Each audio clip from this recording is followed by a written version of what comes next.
Hey, what's up, everybody? BDO 44 coming at you with another video. Man, I am mad. I just had a 17-minute Knicks conversation that's pretty much null and void. I hate when that happens. The information that I got in regards to the trade that just took place between the New York Knicks and the Detroit Pistons was not accurate. The trade took place, but what I received was that the Knicks were going to be trading Nerlens Noel and Alec Burks to the Pistons for 2 second-round picks. That is not the trade. The trade is those 2 players as well as 2 second-round picks plus $6 million in cash is headed to Detroit. That is how that's going to work. They're paying them to take those contracts as it should be. So I went on this long spiel about why Detroit was, allowing themselves to get fleeced for contracts and why are they taking on these contracts. But if you're going to put the picks on top of the contracts, then it's fair value. So all of that is fine. I think this is also an extension of the trade that took place on draft night when Jalen Brunson was facilitated to the Pistons in exchange for picks and things of that nature. Ultimately, the Knicks are creating cap space for Jalen Brunson. And I went on a really long spiel about that after I finished going on the spiel about how the picks should have been given to the the Pistons instead of the Knicks. So I'm just kind of frustrated. It's a really good spiel, but ultimately this is my point about Jalen Brunson. I like Jalen Brunson. I think he's going to be a really good player. I think at some point he will play up to his potential. He's already proven he can play well in the playoffs next to a star like Luka Doncic, for which the Knicks do not have. And I think they're going to be bringing him into a situation expecting him to be one thing, and I think the pressure that they're putting on him to be the guy is probably not for him. I also think that the New York Knicks have put themselves in a position to where they're going to have the wrong people paid, sort of like the Sacramento Kings, and then have other players who are very productive on tab to pay without having their money secure, forcing them to trade people they don't want to trade, just like Sacramento, just like the Suns are going through with Ayton. So I see the Knicks setting themselves up for failure.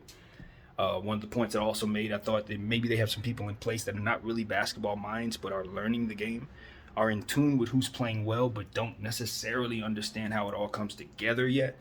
And so they're starting to make decisions, misevaluating talent based on what they think players can do or based on things that they've most recently seen, when it doesn't necessarily work like that. It's not that simple. So they're bringing players to themselves. They're hoping things work, but I think they're misevaluating talent. And ultimately, I really hate the Jalen Duran trade because I think they would have needed that piece to help guard some of these players that are ultimately out here in the Eastern Conference that you're going to have to deal with.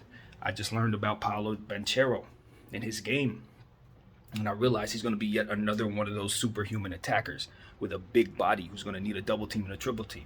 One of those guys who's going to give you punishment as he attacks you on the offensive end. You're going to get called for a foul, and he's going to be bumping you and knocking you around. So he's another one of those players like Giannis, to where if you don't have the defensive players in place to guard him, you're going to get beat no matter who you've paid, to play your guard position. So I just think if you don't have those players in place, each and every team in this league, if you don't have those players in place, you are going to have trouble.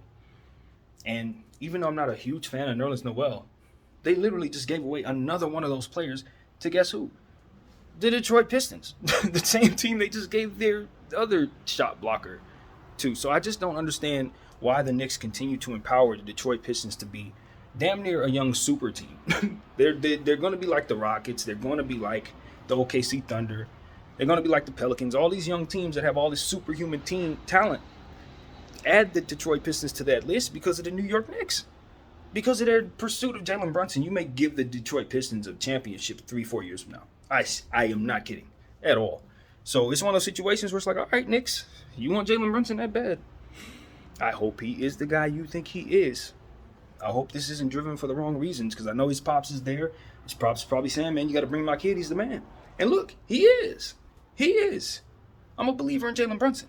But I'm also a believer in THT. And if you look at what the Lakers are going through with THT, we paid him a little too early, and he's not that guy yet. And it's not necessarily his fault because we couldn't put him in positions to be that guy. So now we have a contract that we don't love, hoping that the player can somehow play up to that contract or that we can move it when we actually still believe in the player.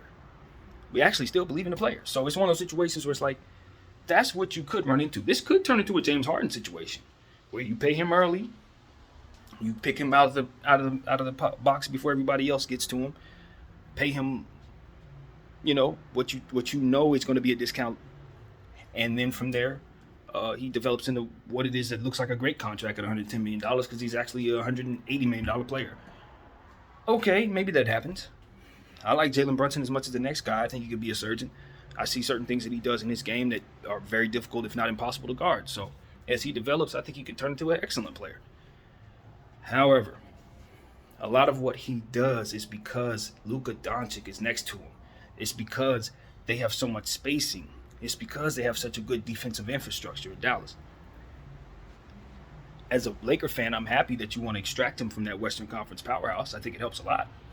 But for yourself, I don't know if you're going to create the dynamic that's going to allow him to be that same player. And most importantly, with all the pressure that you're going to place on him as, this being the New York Knicks and the market and the long drought and Stephen A. Smith and Michael Rappaport, it's going to be a lot. So at this point, Spike Lee, obviously, you have expectations placed upon this young player who hasn't quite developed to be who it is you want him to be. Everybody's telling you not to pay him ahead of time. So you're setting him up for failure. We're waiting for him to fail because we all told you he was going to fail. So that's a bad dynamic to begin with. You're going to put him in that position. You're going to pay him a lot of money. And then you're going to ask him to be the man. Look, I like him because he reminds me of players that the Knicks have had in the past. I see it. He looks like Chris Childs. You could totally see, what was the other guy? John Starks. Like, I get it. I see the vision. Don't think I see the vision. I see it. He's one of them guys, but what you don't do is pay those guys that money. No, you wouldn't pay John Starks that. You wouldn't have paid Chris Childs that. You know what I'm saying? But you did pay Allen Houston that, and I could argue that's why you're in this situation now. Many, many years later, still doing the same type of stuff as you did then. Paying the wrong people, getting the wrong fit in the situation, making trades that don't make sense, mortgaging your future, and then on top of that, you have your bad luck that you can't control with the lottery. So it's like you're compounding your problems by making bad decisions on top of that bad luck that comes with the lottery. You can't have both. You can't be unlucky and make bad decisions. It's just, where's your fans going to find the faith in you when you keep on doing things that they keep on telling you not to do? At some point in time, you got to answer that question, New York. Why you keep doing things that piss the fans off? Everything you do makes them unhappy. Like literally everything. Every draft pick, every signing. Like it's all bad. And it's one of those situations where if they're not unhappy about it, it ends up failing anyway. It's one of those situations. It's like, I just want the Knicks, as somebody who doesn't hate the Knicks, I just want to see the Knicks make a good decision in regards to evaluating talent and paying people the way they need to pay them. I look at that Julius Randle contract, and I think it's one of the hardest contracts to move right now. And I look at them and I say, Obi Toppin's coming down the pipeline. I think he's going to be a very talented player. You're going to have to pay him. Quickly's coming down the pipeline. Same exact situation. You're going to have Brunson on a $100 million contract, Juju on his $100 million contract. RJ Barrett, either you're going to pay him or you're going to let him walk. Either way, this is a bad situation there because he's going to need a $100 million contract. That is your cap. Where is Toppin's money? Where is Quickly's money? You don't have it.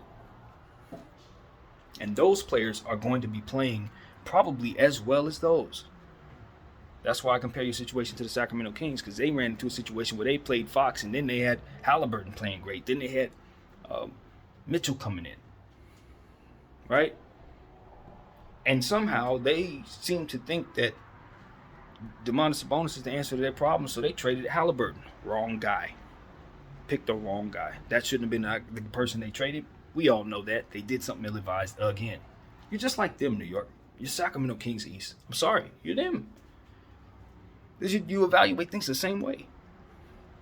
Take chances where it's not necessary. Misevaluate the value of picks.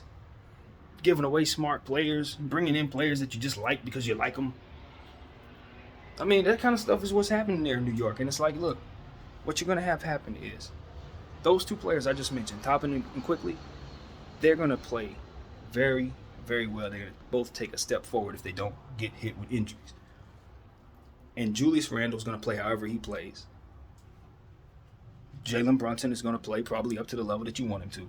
But Quickly's going to play just as well probably with that step forward. Or close to it, to a point where you're going to ask yourself, why am I playing Brunson $100 million and have Quickly on a rookie deal playing pretty much comparable to one another? I honestly see that coming.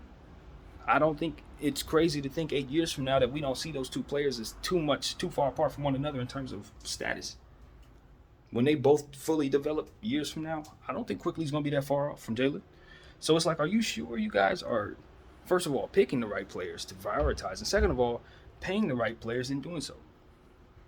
I'm not. I look at that situation, I say, you guys should have had Jalen Duren in Knicks uniform. With all these different players that you're going to have to guard, there should have been no way he came through your organization. He should have stopped right there in New York, and you should have had his birthright. A player that I think is arguably about to be one of the best defensive players in the game. Like, I see that coming already. That's a grown man. And you just, because you want to get Jalen Brunson. Jalen Brunson's going to need a Jalen Duren. Don't you get that?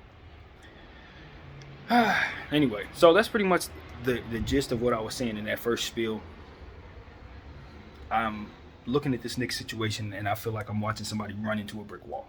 Like, they're running into a brick wall, and they're charging toward it, and it's nothing you can do. You could tell them, hey, you see what's coming, but of course they see it. They think it's something they need to hug or something. I don't know. But they're running toward it, and it's not going to be pretty when they hit. My name is BDL44. I'll thank you all for watching. I'm out.